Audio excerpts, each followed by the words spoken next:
Why do confrontations between law enforcement and people of color escalate so quickly? That's the question best-selling author Malcolm Gladwell attempts to answer in his new book. It's called Talking to Strangers, What We Should Know About the People We Don't Know.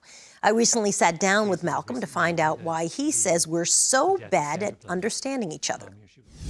So nice to see you. Lovely to see you too. Thank you. This has been described as a Gladwellian intellectual adventure. What do you think that means?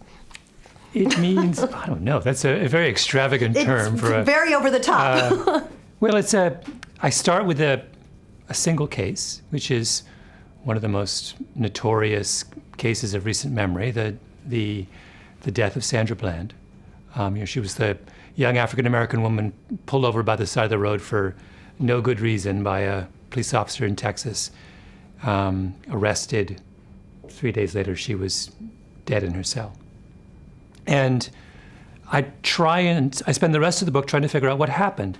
And that discussion, that process goes in 100 different places. So maybe that's what's meant by an adventure story. It's not a linear story of one case. It begins with one case, and then we end up talking about spies and Amanda Knox and Bernie Madoff and all kinds of other people who I think help us to understand how this particular tragedy unfolded. You often talk about how human beings make decisions, good decisions, terrible decisions. Why does how the mind work around decision making, or in this case, who's a stranger and who we should trust, why does that interest you?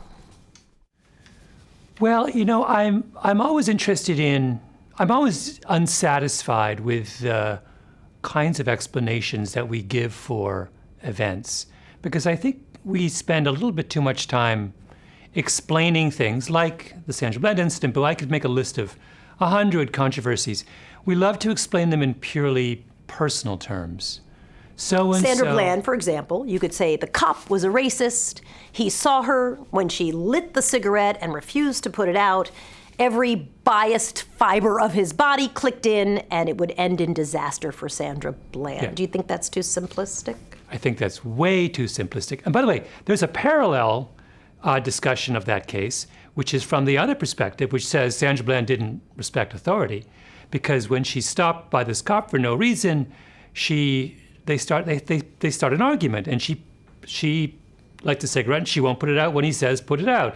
So there's another kind of conservative interpretation of that case, which says it's all about her and she's a young black woman with an attitude and she shouldn't have an attitude.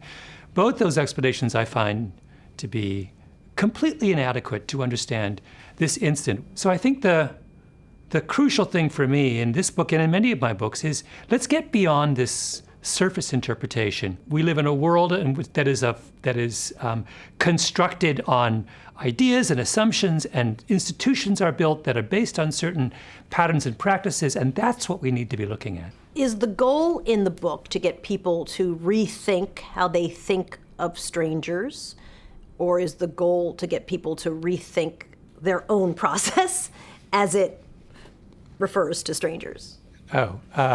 Probably both.